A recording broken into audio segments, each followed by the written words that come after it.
எல்லாருக்கும் வணக்கம். என்னோட பேர் மஞ்சுளா. நான் வியானா ஐஸ் அகாடமியில் டிஎன்பிஎஸ்சி ப்ரிப்பேர் பண்ணிட்டு இருக்கேன். இன்னைக்கு அக்டோபர் 15 உலக மாணவர் தினம். இது உலக மாணவர் தினம் வந்து நம்ம யாரோட பர்த்டேவா செலிப்ரேட் பண்றோம் அப்படின்னா ஏபிஜே அப்துல் கலாம் அவர்களோட பர்த்டே தான் நம்ம செலிப்ரேட் பண்றோம். ஏபிஜே அப்துல் கலாம் அக்டோபர் 15, 1931 ராமேஸ்வரத்தில் வந்து இவங்க பிறந்திருப்பாங்க. இவரோட விடாமுயற்சினாலதான் இவங்க டிஆர்டிஓ இஸ்ரோல வந்து பணிபுரிந்திருப்பாங்க.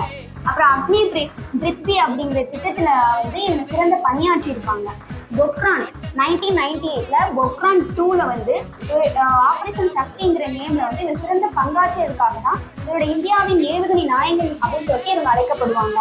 அப்புறம் இந்தியாவோட 11வது குடியரசுத் தலைவரா 2002ல இருந்து 2007 வரை இவங்க தான் இருந்திருப்பாங்க.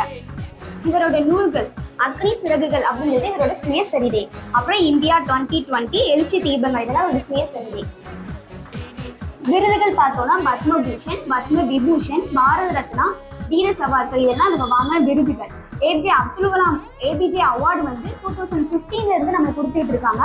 2025க்கான விருது வந்து இஸ்ரோவோட இப்போ இருக்கிற தலைவர் நாராயணுக்கு வந்து கொடுத்துருக்காங்க. இந்தியாவின் எதிர்காலமே குழந்தைகளாகிய நீங்கள் தான் என்று கூறிய அப்துல் கலாம் 2015 ஜூலை 27 அன்று மறைந்திருந்தாலும் நம் மனதில் என்றும் அவரது நினைவுகள் தொடரும். நன்றி.